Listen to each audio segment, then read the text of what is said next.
Analysts expect the number of mortgage deferment applications to double by June as the COVID-19 pandemic exposes the vulnerability of investment property owners. Now, some landlords may even face a double jeopardy, losing jobs and rental income that is used to service their mortgages. 38-year-old Jay has promptly paid his investment property mortgage in the last 2 years. That's because he collected a steady rental income from his tenant. Off late, he's suffering sleepless nights over fears of falling behind in his loan payments. My current tenant is a foreigner. If, let's say, I were to lose this tenant and, I would need to pay my mortgage installment, it's going to be a substantial amount for me to bear. And I'm not also sure on my job security at this point of time. If, let's say, I may be laid off or I'll get a huge pay cut. That's why he did not hesitate in applying to defer his loan until the end of the year.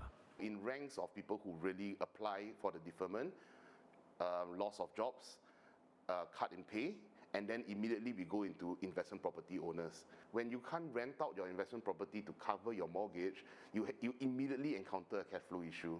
So this is a group of people who actually, majority of them, will seek the deferment. About a third of around 355,000 occupied private properties are rented out. Real estate consultancy firm Hardens estimates that about 60,000 private units are tenanted to foreigners.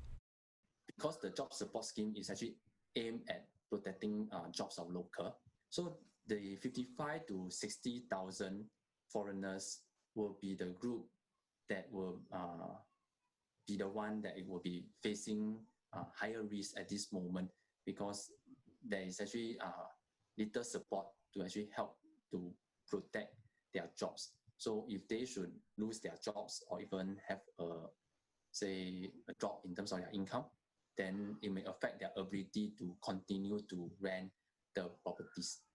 The Manpower Ministry has said labour market conditions are likely to worsen in the second quarter. Another property analyst expects locals and foreigners to be affected by job and pay cuts. Mortgage brokers also observed that a majority of deferment applicants came from the hardest hit sectors such as aviation and tourism. DBS, OCBC, Maybank and UOB approved a majority of the more than 18,000 mortgage deferment applications. But with the circuit breaker extension, some economists say deferment applications are likely to at least double by June.